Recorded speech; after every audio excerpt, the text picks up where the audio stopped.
sur la place Ghislaine Dupont, Claude Verlon et Camille Lepage, qui sont morts dans l'exercice de leur métier de reporter, photographe et technicien de radio. Notre engagement pendant ces 10 longues années pour entretenir leur mémoire et obtenir vérité et justice sur ce double meurtre dans le désert sahélien au Mali. Le 2 novembre, jour de leur assassinat, a été choisi en hommage par l'ONU comme journée internationale pour porter la lutte contre l'impunité des crimes commis contre les journalistes. Ces crimes restent impunis et le travail nécessaire d'investigation n'est pas mené.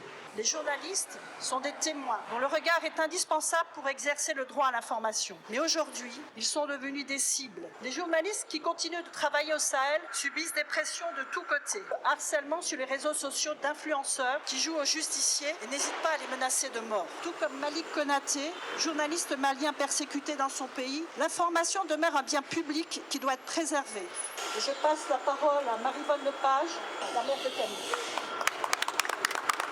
De Ghislaine et Claude, et bien sûr Camille, qui est ma fille, qui a été assassinée le 12 mai 2014, 9 ans dans quelques jours, 10 ans dans un an. Elle avait 26 ans, Camille. C'est comme tous les journalistes qui aujourd'hui font leur métier, c'est qu'ils ont tous en fait cette passion, cette envie, ces compétences bien évidemment, de témoigner, de rapporter une information partout dans le monde, pour dire la vérité, pour la faire connaître. Ils ne vont pas faire ce métier pour se prendre une balle. Camille, elle était à ce moment-là à Djouba et j'étais toujours un petit peu inquiète de savoir ce qu'elle faisait. Et elle m'a dit, mais maman, je suis pas là pour me prendre une balle, malheureusement. Pour les empêcher de témoigner, on fait pression sur eux tous les jours. Et je viens ici témoigner au nom de celles et ceux qui ne peuvent pas le faire. Je pense par exemple à ceux qui sont considérés comme espions. Le premier, c'est Julian Assange. Il ne vous aura pas échappé que Julian Assange, qui est dans une prison de haute sécurité en Grande-Bretagne, est en prison sans aucune incrimination particulière. C'est un journaliste australien qui a publié en Europe. Et s'il devait être jugé par la loi interne des États-Unis d'Amérique et par un tribunal interne, qui au monde oserait un jour ouvrir la bouche, journaliste, lanceur d'alerte ou autre, contre un gouvernement américain au risque de lui déplaire? Mais qui? Julian Assange doit être libéré. Si on ajoute les peines maximales encourues pour les 18 chefs d'inculpation, on atteint 175 années de prison. Voilà ce que risque Julian Assange s'il est extradé aux États-Unis. Il serait temps que les rédactions se réveillent sur le sort de Julian Assange et arrêtent, ce serait déjà un bon départ, de relayer les éléments de la campagne de délivrement élaborés à Washington. Je vais essayer d'aller le voir en prison, vous savez que ce n'est pas simple. Je parle aussi au nom confrère Vladimir Kara-Murtaza, qui vient d'être condamné à des dizaines d'années de prison, ainsi que frère Ervan Gerzatokovitch, qui lui aussi a été condamné comme espion en Russie à des années de prison, mais aussi Mortazan Beboudi, qui, journaliste afghan, revenu en France, reparti là-bas pour témoigner pour les médias français, a été arrêté le 17 janvier. Je parle au nom de toutes celles et ceux qui n'ont pas de voix. Hommage à tous les journalistes dans le monde qui font leur métier dans les zones de conflit, dans les pays où cette liberté fondamentale recule, et avec pour seule motivation leur volonté d'informer, un seul bouclier plus ou moins solide, le droit d'informer. Moi j'ai été kidnappé, comme vous le savez, au Mali, en reportage, durant 23 mois, et je me souviens qu'au 3e jour de ma captivité, j'ai écrit une lettre à leur chef pour lui expliquer ce qu'était la liberté de la presse et comme il était important de ne pas l'entraver. Aujourd'hui je suis libre, c'est grâce à vous, vous qui êtes attachés à la liberté de la presse. Moi j'ai été victime plusieurs fois d'attaques, de menaces, d'intimidation, d'injures sur les réseaux sociaux. Journalistes, que ce soit les journalistes locaux ou les journalistes internationaux qui sont liés un peu à un média français, sont considérés comme des ennemis de la nation, sont considérés comme des espions de la France. Des individus se sont permis de faire des appels sur les réseaux sociaux, surtout sur les groupes WhatsApp, pour appeler à des gens d'aller tuer Malik Konaté.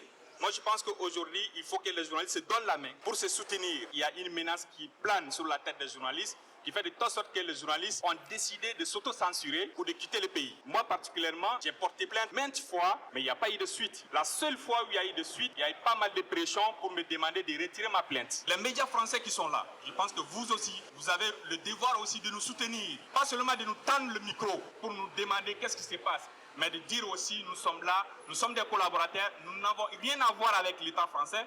Les journalistes indépendants, c'est les moins bien payés.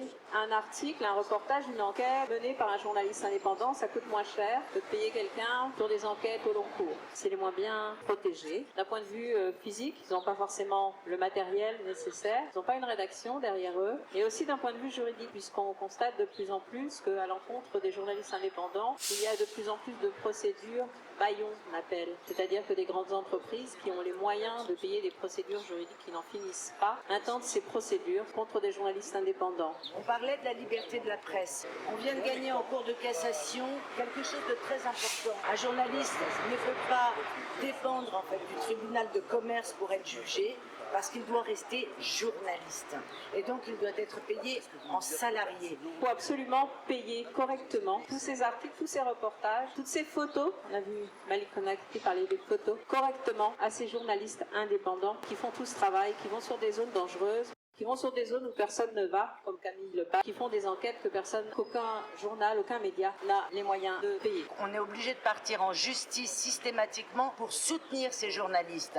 Parce qu'ils devraient être journalistes avec un statut de journaliste payé en tant que journaliste, et leur liberté est totalement bafouée quand ils sont en boîte de production. En France, aujourd'hui, on est en train d'obliger à des journalistes de retirer leur statut de journaliste. Lors des mobilisations contre les lois retraite en France, des journalistes ont en effet été empêchés de travailler dans le cadre de leur mission d'informer. Leurs caméras ont été arrachées, arrestations arbitraires, garde à vue durant plusieurs heures, prise à partie. Sur un bon nombre de ces cas, le SNJ a saisi Claire Hédon, la défenseure des droits. La liberté de la presse est un long chemin en France. Ces derniers mois, le SNJ a également combattu sur le terrain juridique les tentatives de museler et censurer la presse. Mais la censure inédite depuis la Seconde Guerre mondiale aura duré 12 jours, d'empêcher Mediapart de publier son enquête sur le maire de Saint-Étienne, Gaël Perdriau. Des attaques répétées contre une des pierres angulaires de la profession, qu'on appelle le secret des sources des journalistes. Le tribunal de commerce de Nanterre avait rendu le 6 octobre 2022 une ordonnance hallucinante. Au nom de la protection du secret des affaires, il interdisait au site d'information de continuer à publier toute information sur le groupe Altis. Pour Patrick Drahi, l'information devait s'arrêter aux portes de ses sociétés et de son entreprise. Le 1er mars dernier, c'est une journaliste de la Nouvelle République du Centre-Ouest qui a été entendue en audition libre. Le SNJ appelle solennellement le président Macron à mettre tout en œuvre pour protéger les journalistes en les dotant de nouveaux droits. Le journaliste continue à être le chien de garde de la démocratie. Vive le journalisme, vive la liberté de la presse. Je vous remercie.